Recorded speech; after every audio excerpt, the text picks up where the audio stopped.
দেশের সশস্ত্র বাহিনীকে সংবিধানের প্রতি অবিচল থাকার বার্তা দিয়ে আজ রোববার প্রধানমন্ত্রী তারেক রহমান এই বাহিনীকে দুর্নীতি, দায়িত্ব অবহেলা ও ক্ষমতার অপব্যবহার থেকে বিরত থাকার আহ্বান জানিয়েছেন। বলেছেন, সশস্ত্র বাহিনী কোনো ব্যক্তি, দল বা পরিবারের সম্পদ নয়, বরং এটি রাষ্ট্রের স্বাধীনতা ও সার্বভৌমত্ব রক্ষার জন্য গঠিত একটি জাতীয় প্রতিষ্ঠান। সরকার গঠনের পর এই প্রথম সশস্ত্র বাহিনীর দরবারে গিয়ে যেদিন প্রধানমন্ত্রী এমন বক্তব্য রাখলেন, সেদিনই জামায়াতের আমির ও বিরোধী দলীয় নেতা ডাক্তার শফিকুর রহমান অভিযোগ তুলেছেন, BNP, Bangladesh bank, cricket board ও বিশ্ববিদ্যালয় সহ সব জায়গায় নিজেদের লোক বসিয়ে কূ শুরু করেছে। গণভোট, গুম, দুদক সহ ১৩ অধ্যাদেশ অকার্যকর হওয়ায় বিরোধীরা আরও বলেছে, বিএনপি জাতিসংঘে প্রতারণা, ধোঁকা এবং গাদ্দারি করে তাদের যাত্রা শুরু করেছে। তারা আসলে ২৪ ও ৭১ কোনোটিকেই ধারণ করে না। এসবের পাল্টা জবাবে সরকারের মন্ত্রীরা বলছেন, ২০০৯ সালে তত্ত্বাবধায়ক সরকারের সময় জারি হওয়া অধ্যাদেশের চেয়ে বর্তমান সরকার তুলনামূলকভাবে অধিক সংখ্যক অধ্যাদেশ আইনে রূপান্তর করেছে। এরপরও যেসব অধ্যাদেশ এখনো আইনে পরিণত হয়নি, সেগুলো অংশীজনদের সঙ্গে আলোচনা করে সংশোধনের মাধ্যমে আরও গ্রহণযোগ্য আইন করা হবে। এমন প্রতিশ্রুতির পরও কেন বিরোধী দলের পক্ষ থেকে আসছে আরেকটি অভ্যুত্থানের হুমকি? সংসদের ভিতরের যুদ্ধ রাজপথে গড়ালে তার পরিণতি কেমন হবে? এসব নিয়ে আলোচনায় আজ রাজকাউন স্টুডিওতে আছেন বিএনপির যুগ্ম মহাসচিব সৈয়দ ইমরান সালেহ প্রিন্স, আছেন জামায়াত ইসলামের কেন্দ্রীয় নির্বাহী পরিষদ সদস্য মোহাম্মদ সেলিম উদ্দিন এবং আছেন গণফোরামের সাধারণ সম্পাদক ডক্টর মোহাম্মদ মিজানুর রহমান। স্বাগত জানাচ্ছি আজকের রাজকাহনে।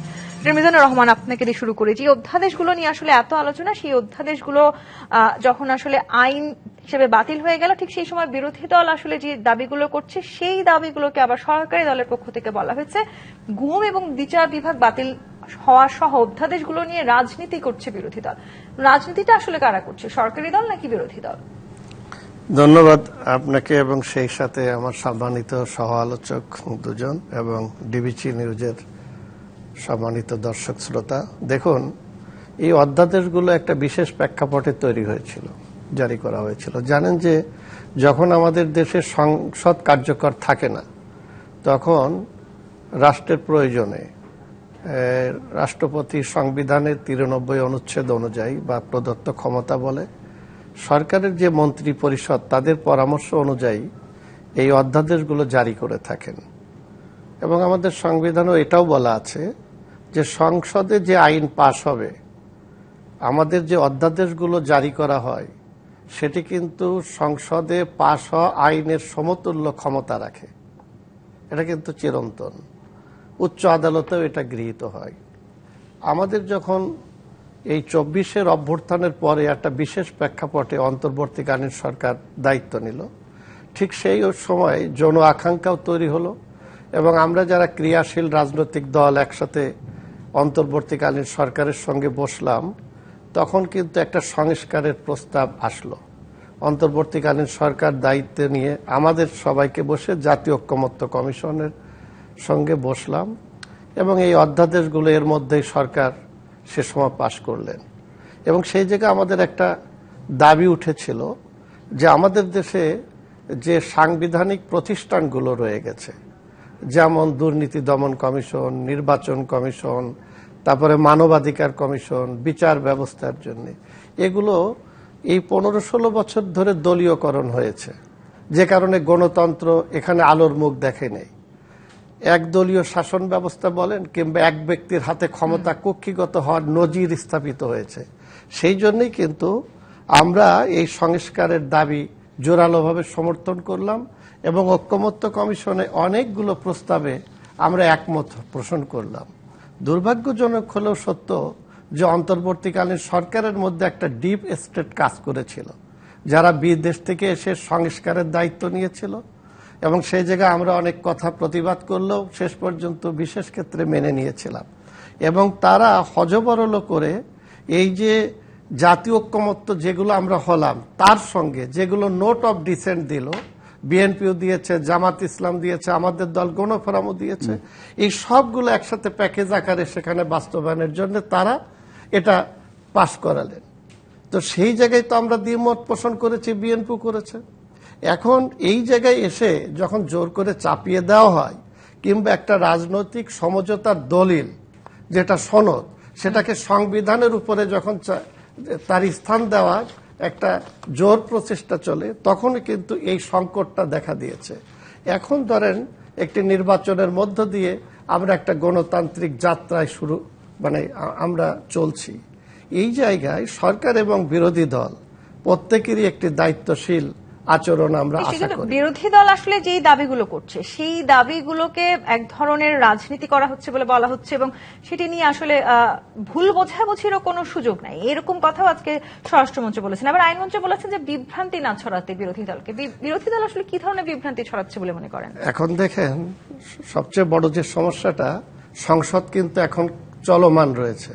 সেখানে আমরা দেখছি আমাদের জাতীয় সংসদের স্পিকার তারা কিন্তু সরকার এবং বিরোধী দলকে সবাইকে কথা বলার একটা সুযোগ দিয়েছে।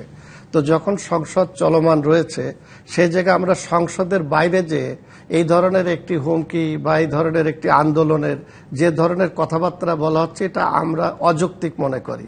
কারণ সংসদে কথা বলছেন এবং সংসদে আপনি ওয়াকআউটও করছেন।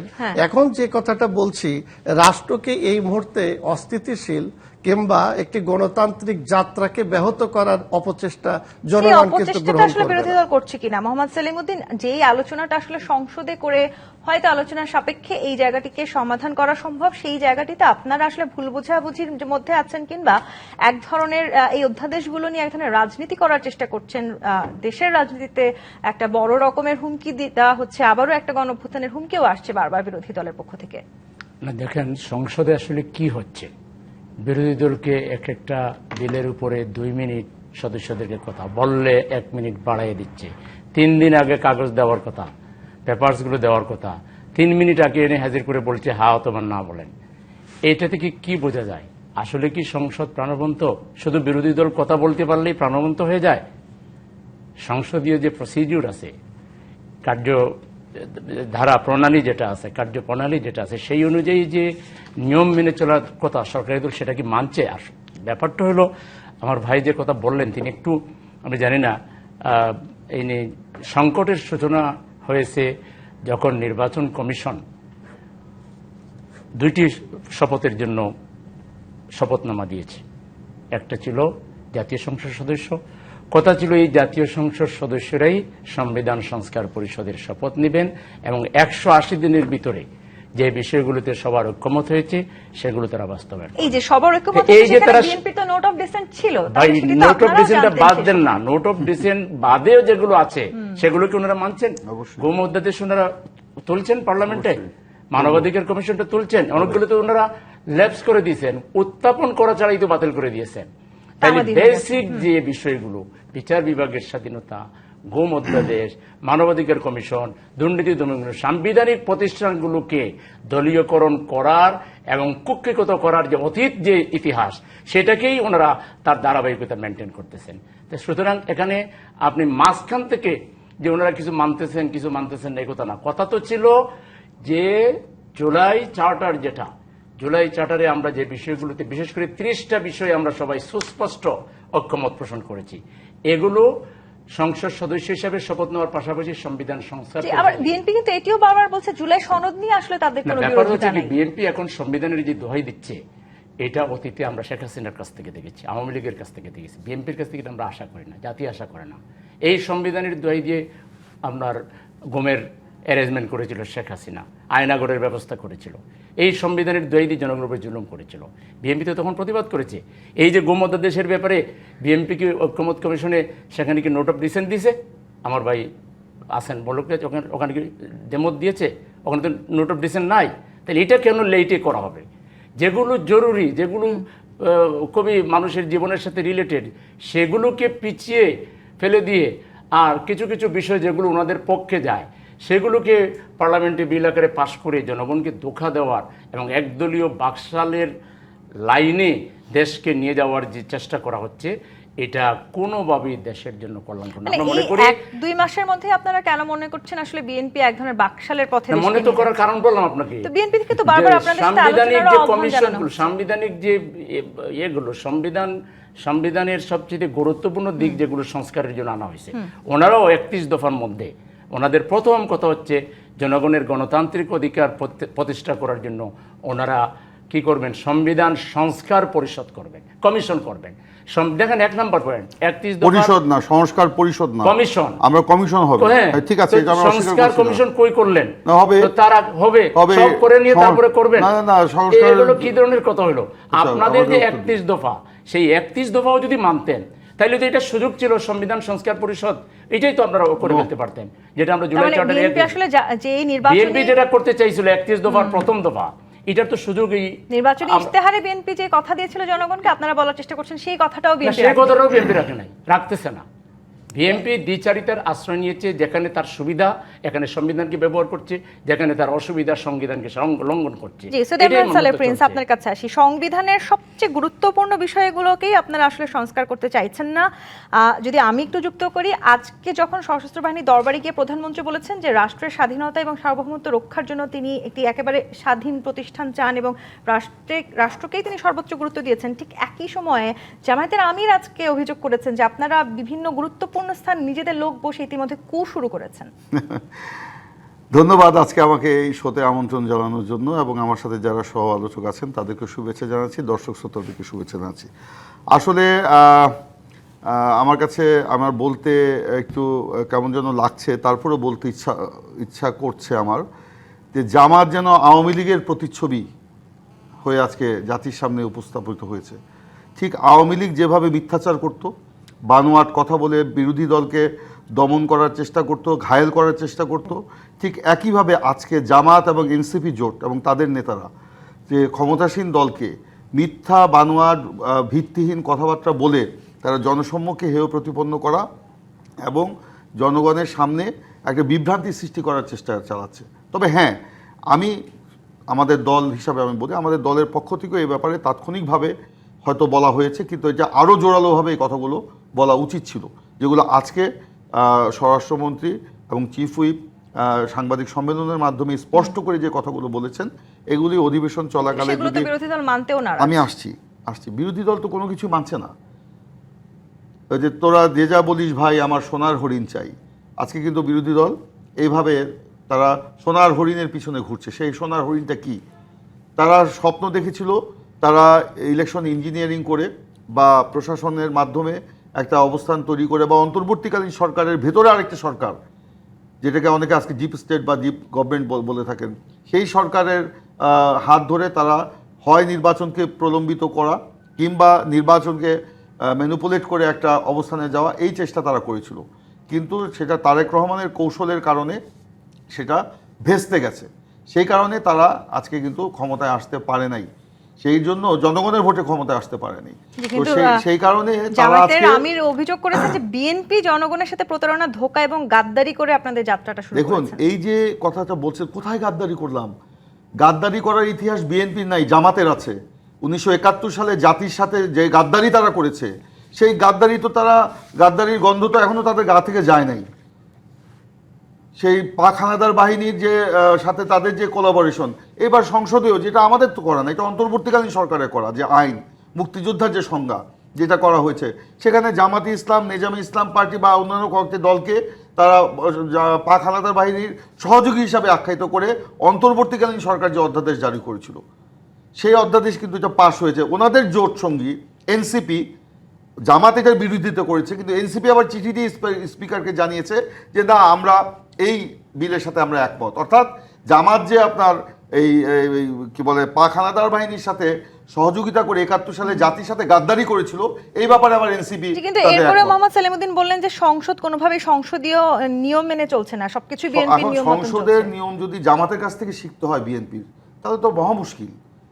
আজকে এই সংসদ বিএনপি মানে আজকে একটা অভিজ্ঞ রাজনৈতিক দল, বিএনপি তার অভিজ্ঞতার আলোকে রাজনৈতিক নেতৃত্ব, যেখানে তো আমাদের ডক্টর মিজানুর রহমান সাহেব আছেন, উনি অত্যন্ত বিজ্ঞ একজন মানুষ, গণফোরাম করলেও উনি একজন স্বাধীন চেতা মানুষ এবং নানান বিষয়ে কিন্তু উনি খুব খোলামেলা বক্তব্য রাখেন।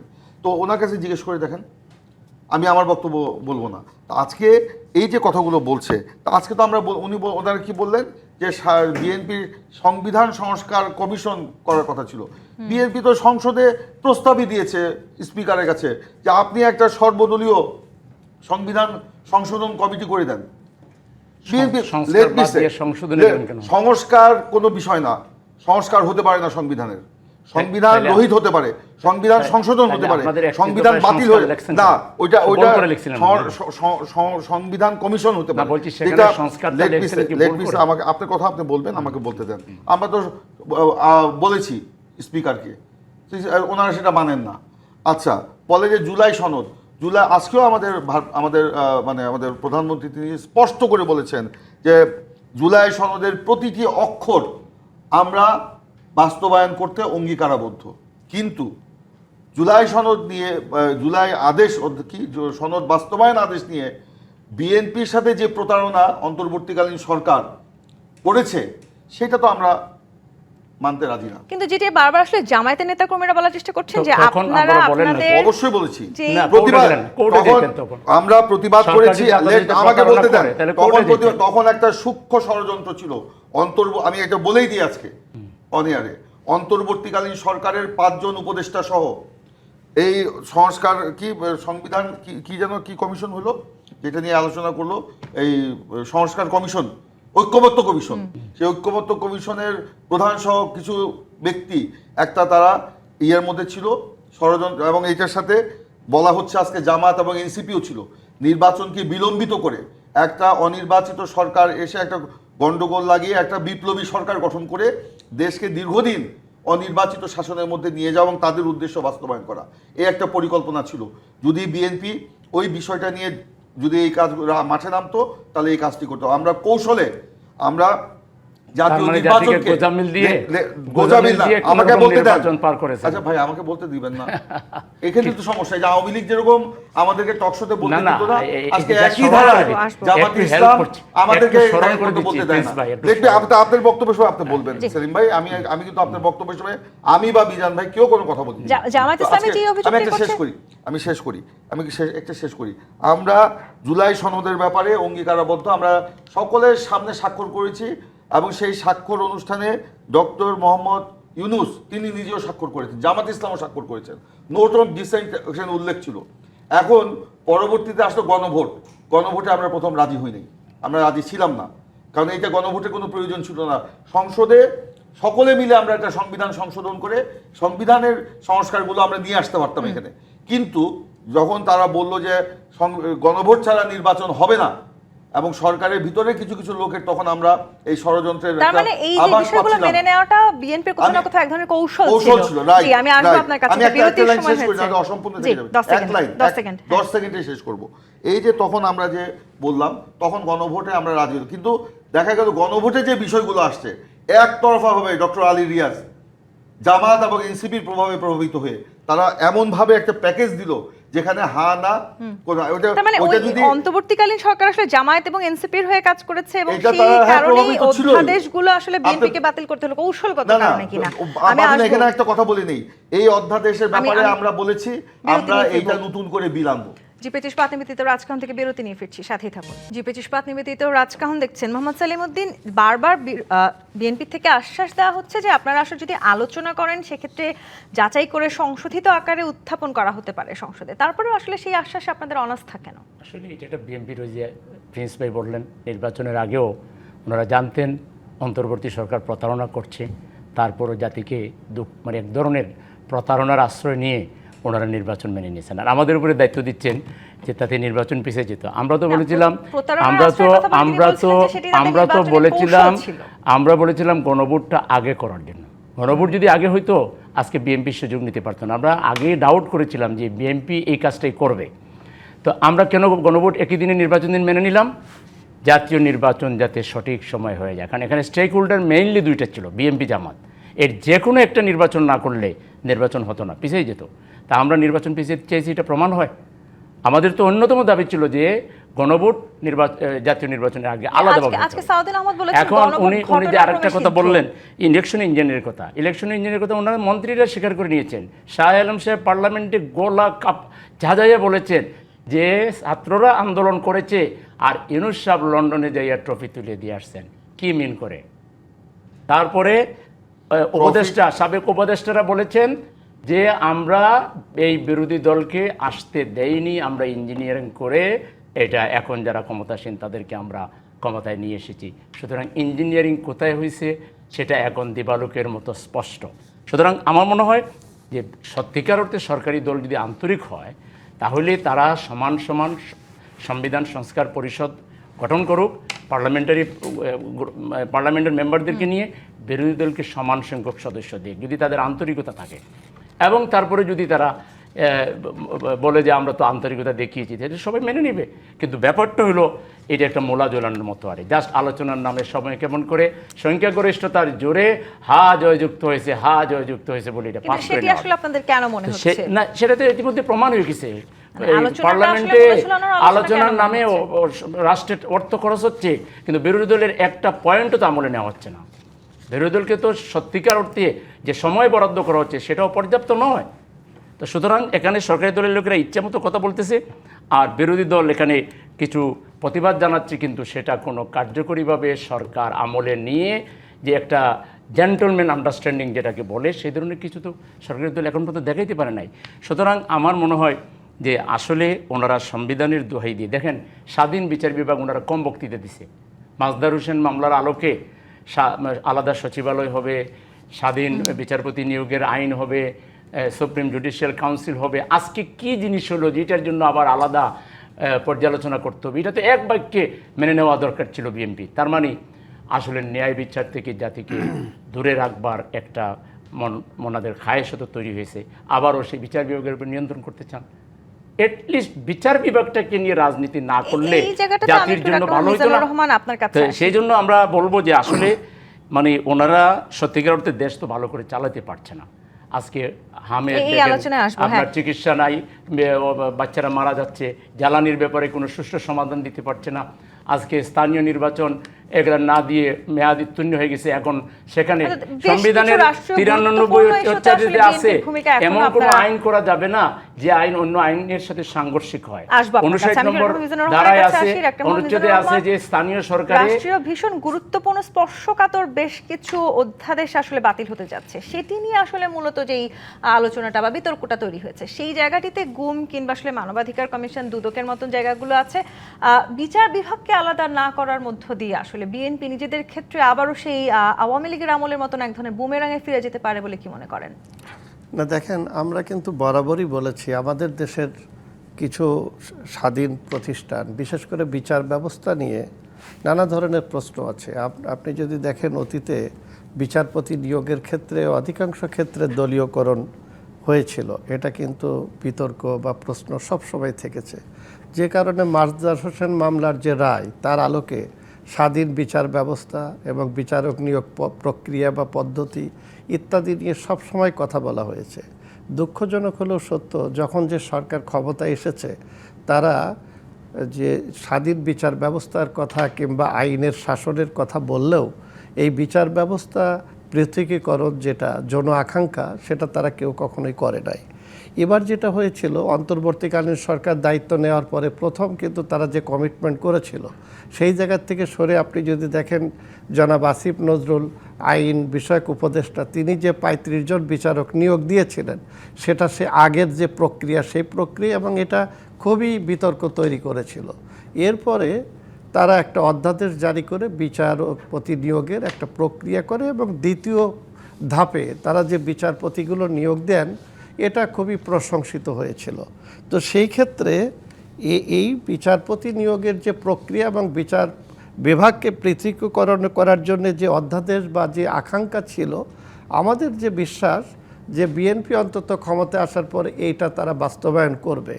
এবং ক্ষমতা কারোর জন্যই কিন্তু চিরস্থায়ী না। বিএনপিও দীর্ঘদিন ক্ষমতায় ছিল, তারপরে 17 বছর ক্ষমতার বাইরে ছিল, একটা প্রেক্ষাপটে আবার বিএনপি রাষ্ট্র ক্ষমতা আসছে।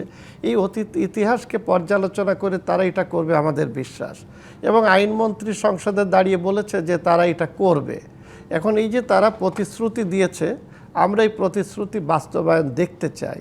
কিন্তু প্রশ্ন উঠেছে বিরোধী দল যেটা বলছে যে তাহলে যেটা অধ্যাদেশ করা হলো, তাহলে বিএনপি সেই জায়গা থেকে করা হবে কেন সরে যাচ্ছে? কিংবা তারা নির্বাচনী ইশতেহারে যে প্রতিশ্রুতি দিয়েছিল, আমি সেটাই বলছি সেই 31 দফা থেকে কেন দূরে যে 31 দফা যেটা আমরা বিএনপির সাথে শরিক দল হিসাবে আমরা আন্দোলন সংগ্রাম করেছি, সেই 31 দফা যেটা, সেখানেও কিছু বিচার ব্যবস্থাকে পৃথকীকরণের জন্য তাদের একটা কমিটমেন্ট আছে এবং তারা নির্বাচনী ইশতেহারও সেটা ঘোষণা করেছে।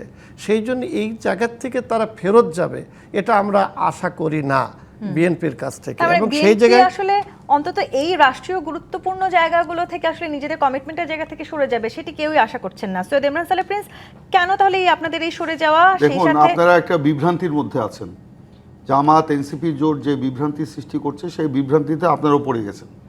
বিএনপি কখনো বলে নাই যে বিচার বিভাগ পৃথকীকরণ করবে না। বিএনপি কখনো বলে নাই যে অধ্যাদেশগুলো বিএনপি উঠায় নেই সংসদে বা যেগুলো রহিত করা হয়েছে, বিএনপি বলে নেই যেগুলো আর বিল আকারে আনা হবে না। আজকে আমাদের স্বরাষ্ট্রমন্ত্রী এবং চিফ হুইপ সাংবাদিক সম্মেলন করে তারা কিন্তু বলেছে যে 133টা অধ্যাদেশের মধ্যে 98টা অবিকল পাশ করা হয়েছে। 16টির ব্যাপারে বিএনপি নতুন করে পর্যালোচনা, কারণ এইগুলো অসঙ্গতি আছে, আগের যে আইন আছে, আগের যে বিধিবিধান আছে সংবিধানে, সেগুলির সাথে নতুন এই আইন যেগুলো অধ্যাদেশ করা হয়েছে এগুলির সাথে সাংঘর্ষিক আছে কিছু ব্যাপার। সেগুলো অধিকতর যাচাই এবং বাছাইয়ের জন্য সেগুলো আমরা করব। সেগুলো অংশীজনদের সাথে আলোচনা করব, সংসদ সদস্যদের সাথে আলোচনা করব, বিশেষজ্ঞ যারা রয়েছেন এসব ব্যাপারে পারদর্শী তাদের সাথে আলোচনা করব, যারা গুমের শিকার হয়েছে তাদের সাথে আমরা আলোচনা করব, সংবিধান নিয়ে যারা চিন্তা করেন তাদের সাথে আলোচনা করে, চিন্তা ভাবনা করে, পর্যালোচনা করে এগুলো আমরা আবার আইন বিল হিসাবে আমরা উত্থাপন করব। তাহলে ঠিক কি কারণে বিরোধীদের এই অনাস্থাটা তৈরি হচ্ছে? এটা হলো বললাম না, তোরা যে যা বলিস ভাই আমার সোনার হরিণ চাই, সেই সোনার হরিণের পিছনে ওনারা ঘুরছেন। আমি শুনেন, অধ্যাদেশ যেগুলি জারি করা হয়েছে সেগুলো ভাই আপনি আমি জাস্ট সহযোগিতা করব না, আপনি সহযোগিতা আমার দরকার নেই। আপনি আপনার বক্তব্যে সেই সহযোগিতা করতে বলবেন। আমার এটা আমার সাথে আপনার ডিবেট না, এটা হচ্ছে আমাকে প্রশ্ন করছে, আমি সেটার উত্তর দিচ্ছি। ডিবেট যদি হয় তাহলে আসেন, সেই ডিবেট আমরা করব। সেই ডিবেট করলে সেটা অন্যরকম ফরম্যাটে করতে হবে। তো আমি যেটা বলছি যে আমরা আমাদের 31 দফা থেকে আমরা পিছিয়ে আসি নাই। বলা হচ্ছে 31 দফা থেকে বিএনপি পিছিয়ে এসছে, কখনোই না। আমরা 31 দফা যা বলেছি তার অধিকাংশই তো জুলাই সনদে চলে এসছে। আমরা বলেছি জুলাই সনদ আমরা অক্ষরে অক্ষরে বাস্তবায়ন করব। তাহলে সমস্যাটা কোথায়? সমস্যাটা ওই জায়গাতে যেটা জামাত এবং এনসিপি জোট এবং অন্তর্বর্তীকালীন সরকারের ভিতরে থাকা একটি অংশ তারা যেটা চেয়েছিল সেই ব্যাপারে আমরা একমত না। বিএনপি একটা বড় স্টেক হোল্ডার, একটা বড় দল, সেখানে আপনার কয়েকবার বিএনপি ক্ষমতায় এসছে, এত জনপ্রিয় দল, জনসমর্থিত দল, তাদের বক্তব্যকে অগ্রাহ্য করে আপনারা হয়তো জামাত বা এনসিপির বক্তব্য নিয়ে বা যারা বিদেশে ছিল হঠাৎ করে অন্তর্বর্তীকালীন সরকারের সময় বাংলাদেশে এসে গুরুত্বপূর্ণ পদে বসে আপনারা নিজের যা ইচ্ছা তাই করবেন, সেটা হতে পারে না।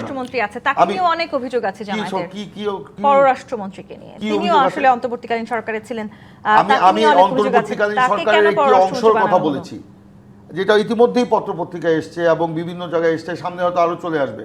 এখানে তো অন্তর্বর্তীকালীন সরকারের একজন উপদেষ্টা, আমি নাম বলতে চাই না, তিনি তো প্রকাশ্যে বলেছেন যে সরকারের যেসব সিদ্ধান্ত হতো ওনাদের ক্যাবিনেটে বসে এই সিদ্ধান্তগুলো হতো না। ক্যাবিনেটের ভিতরে আরেকটা ক্যাবিনেট ছিল, সেখানে বসে তারা সিদ্ধান্তগুলো করতেন। তো এখন আমি সেগুলো বলতে যেতাম, অন্তর্বর্তীকালীন সরকার যে অধ্যাদেশগুলো জারি করেছে তা সবই যে একদম সঠিক, যুগোপযোগী, বাস্তবসম্মত তা বলা যাবে না। তার মানে আলোচনা করে আসলে এই জায়গাগুলোকে নিয়ে সামনে এগিয়ে চিন্তা করার একটা সুযোগ এখনো আছে। সেটি আসলে এটা আমি বলছি, আমি একটা লাইন শেষ করি যে আপনারা বলেছেন যে বিচার বিভাগ, একটা কথা বলি, বিচার বিভাগ পৃথকীকরণ বিএনপি করবে, গুমের অধ্যাদেশের ব্যাপারে বিএনপি করবে, আপনার অন্যান্য তত্ত্বাবধায়ক সরকারের ব্যাপারে বিএনপি করবে, অবশ্যই করবে। দ্বিকক্ষ বিশিষ্ট সংসদের ব্যাপারে বিএনপির একটা আলাদা অবস্থান আছে, কিন্তু বিরোধী রাজনৈতিক দল সেটি মনে করছে না। সার্জিস আলম আজকে বলেছেন বিএনপি যদি মনে করে তারা বিরোধী দলের কবর খুঁড়বে আবার নিজেরা সংসদীয় স্বৈরতন্ত্রের পথে হাঁটবে, তাহলে ওই কবরে তাদের জায়গা হবে সবার আগে। আমি আরেকটি বিরতি নিয়ে ফিরতে চাই। বলছেন যে টু আর্লি। আমি একটি বিরতি নিয়ে ফিরতে চাই। জিপে ইস্পাত নিমিত্ত রাজকাহন থেকে আরেকটি বিরতি নিয়ে ফিরছি, সাথে থাকুন। জিপে ইস্পাত নিমিত্ত রাজকাহন দেখছেন। ডক্টর মোহাম্মদ মিজানুর রহমান, যেই অধ্যাদেশগুলো নিয়ে আসলে এই বিতর্ক শুরু হয়েছে সেগুলো আলোচনা করে সংশোধনের মাধ্যমে আরো গ্রহণযোগ্য আইনের কথা বারবার বিএনপির পক্ষ থেকে বলা হচ্ছে, কিন্তু বিরোধীরা বারবার রাজপথে নামার হুমকি দিচ্ছেন। যদি আসলে এই মুহূর্তে যেই রাজনৈতিক পরিস্থিতিতে বাংলাদেশ দাঁড়িয়ে আছে সেখানে এই যুদ্ধ রাজপথে গড়ায়, তাহলে পরিণতিটা আসলে কি হতে যাচ্ছে? দেখেন, আমি আগেই বলেছি আমাদের সংসদীয় গণতন্ত্রে আমাদের সংসদ হচ্ছে সার্বভৌম এবং গণতন্ত্রের এবং জনগণের আকাঙ্ক্ষার একটা মূর্ত প্রতীক হচ্ছে আমাদের জাতীয় সংসদ। আমাদের একটি মহান মুক্তিযুদ্ধের মধ্য দিয়ে একটি স্বাধীন সার্বভৌম রাষ্ট্র আমরা নির্মাণ করেছি, কিন্তু এই 54 বছরেও গণতন্ত্র এবং সংসদীয় গণতন্ত্র যখন আমরা প্রতিষ্ঠা করেছি, এটার কিন্তু যাত্রাপথটা খুব একটা মসৃণ ছিল না কখনোই। এইবার একটি অভ্যুত্থানের মধ্য দিয়ে জাতীয় নির্বাচনের মধ্যে যে সরকার এবং বিরোধী দল প্রতিষ্ঠা হয়েছে, আমরা কিন্তু সবসময় তাদের কাছ থেকে চাচ্ছি যে গণতন্ত্রের যাত্রাপথটা আরও মসৃণ এবং কার্যকর হোক। সেই ক্ষেত্রে যদি আমরা বলি যে এই সংসদের উপরে জনগণের আস্থা এবং আকাঙ্ক্ষা রয়ে গেছে, দুটোই রয়ে গেছে, এবং সেই প্রত্যাশা যদি পূরণ করতে ব্যর্থ হয় তাহলে গণতন্ত্রের যে যাত্রা সেটা ব্যাহত হলে জাতি কিন্তু এই নেতৃত্বকে কখনোই ক্ষমা করবে না। একটা কথা, বিরোধী রাজনৈতিক দলগুলো যে অভিযোগ করছে আমি সেই কথা বলছি, আসলে জনগণের সাথে এক ধরনের গাদ্দারি করেছে। দেখেন আমার একটা কথা, সেটা হচ্ছে যে আমরা গণফোরাম এই সংসদে নাই, কিন্তু গণতন্ত্র উত্তরণে আমরা কিন্তু ভূমিকা রেখেছি এবং এই সংসদের মধ্যে আমরা আলাপ আলোচনার মধ্য দিয়ে রাজনৈতিক এবং আমাদের দেশের আইন সব কিছু এখানে কার্যকর আমরা দেখতে চাই। জনগণ কিন্তু এই সংসদকে প্রত্যক্ষ করছে, কিন্তু দুঃখজনক হলো সত্য, যারা সংসদে গিয়েছে এবং এই যে নির্বাচন প্রক্রিয়া, বিশেষ করে মনোনয়ন দেওয়া এবং যোগ্য ব্যক্তিদের সংসদে পাঠানো, সেই জায়গায় আমরা কিছুটা আশা হতো। আপনি যদি দেখেন সরকার এবং বিরোধী দলে যারা আছে, বিরোধী দলের যে ভূমিকা রাখা দরকার এবং যেভাবে বিলের উপরে বক্তব্য রাখা দরকার, যে নোটিশ দেওয়ার দরকার, তারা কিন্তু সেগুলো পড়ছে না। আবার যদি সরকারি দলের যদি দেখি, অনেক মন্ত্রীরা আছে, তারাও কিন্তু একটা বিল কিভাবে উত্থাপন করতে হবে সেটাও পারছে না। তার মানে কি? তার মানে আমি বোঝাতে চাচ্ছি, শেষ করছি এই কথাটা বলে, যে সরকারি এবং বিরোধী দলে যারা সংসদ সদস্য আছেন তাদের আরও পড়াশুনো করতে হবে এবং আমরা চাই একটি গণতন্ত্রকে কার্যকর করার জন্য সংসদে সব আলোচনা হোক, রাজপথে যাতে ফিরে না আসতে হয়। এই আলোচনাটা আসলে সংসদে সমাধান করা সম্ভব কিনা এবং এইটিকে ঘিরে আসলে বিতর্ক আরো বাড়ছে এবং এমনকি এই অধ্যাদেশ ইস্যুটা নিয়ে ৭১ নিয়েও আসলে বিতর্ক শুরু হয়েছে। আজকে আপনাদের আমির বলেছেন ৭১-এ তো বিএনপির জন্মই হয় নাই, ৭১ তাদের হয় কিভাবে? ৭১ কি আসলে কোনো একটি রাজনৈতিক দলের হওয়ার কথা ছিল? আমি যেটা বলতে চাই, আমিও এবং আমরাও মনে প্রাণে এটা চাই যে পার্লামেন্টই সকল সমস্যার সমাধানের কেন্দ্র হোক। এটা নির্ভর করতেছে সম্পূর্ণভাবে সরকারি দলের উপরে। মাননীয় বিরোধী দলের নেতা আজকেও বলেছেন যে আমরা শেষ মুহূর্ত পর্যন্ত চেষ্টা করব পার্লামেন্টেই সমাধান করার জন্য। তিনি একজন প্রাজ্ঞ অভিজ্ঞ রাজনীতিবিদ। পার্লামেন্টে তিনি যে ভূমিকা রাখছেন এটা তো আমরা সবাই দেখতেছি। তিনি চাইবেন না যে একটি দায়িত্বশীল নেতা হয়ে, দায়িত্বশীল রাজনৈতিক দলের নেতা হয়ে যেন তেন কারণে রাস্তায় আসার জন্য। কিন্তু এটা নির্ভর করবে সরকারি দল। সরকারি দল কিছুটা বেশি মুনশিয়ানা দেখানোর চেষ্টা করছে এবং কিছুটা অতিমাত্রায় বুদ্ধিমান পরিচয় দিতে গিয়ে বোকামিরও আশ্রয় নিচ্ছে। যেমন আপনি দেখেন, সংবিধানের একটা বিধান হলো যে এমন কোনো আইন করা যাবে না যেটা অন্য আইনের সাথে সাংঘর্ষিক হয়। সংবিধানের 59 অনুচ্ছেদে আছে যে স্থানীয় সরকারগুলোতে আপনার প্রশাসক দেওয়া হবে না, নির্বাচিত ব্যক্তিরাই স্থানীয় সরকারের মূল দায়িত্বশীল হবেন। ওনাদের 31 দফায় সেটা আছে, কিন্তু এখন আইন করে নিচ্ছে এবং সব জায়গায় দলীয় একটা লোকও সারা বাংলাদেশে খুঁজে পায় না জেলা পরিষদের চেয়ারম্যান বানানোর জন্য, সিটিগুলোর প্রশাসক বানাইবার জন্য, যেটা নির্দলীয়।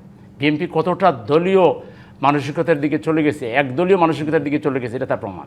আবার ওনারা কোথায় কোথায় সংবিধানের আদেশ, প্রেসিডেন্টের আদেশে এই আপনার গণভোট হয়েছে, গণভোট আমরা মানি না। তো প্রেসিডেন্টের আদেশে আমাদের পরম শ্রদ্ধেয়া সাবেক প্রধানমন্ত্রী বেগম খালেদা জিয়া প্রেসিডেন্টের আদেশেই তো মুক্তি পেয়েছেন, তাহলে সেটা মানলেন কেন? আমাদের এই যে অ্যাটর্নি জেনারেল নিয়োগ হলো 6 তারিখে, তখন এটা কেন প্রেসিডেন্টের আদেশ সেটা মানলেন কেন? এত তড়িঘড়ি অ্যাটর্নি জেনারেল নিয়োগ দেওয়ার কী দরকার ছিল? অর্থাৎ যেখানে ওনাদের সুবিধা ওখানে প্রেসিডেন্টের আদেশ বৈধ, আর যেখানে ওনাদের অসুবিধা সেখানে প্রেসিডেন্টের আদেশ অবৈধ।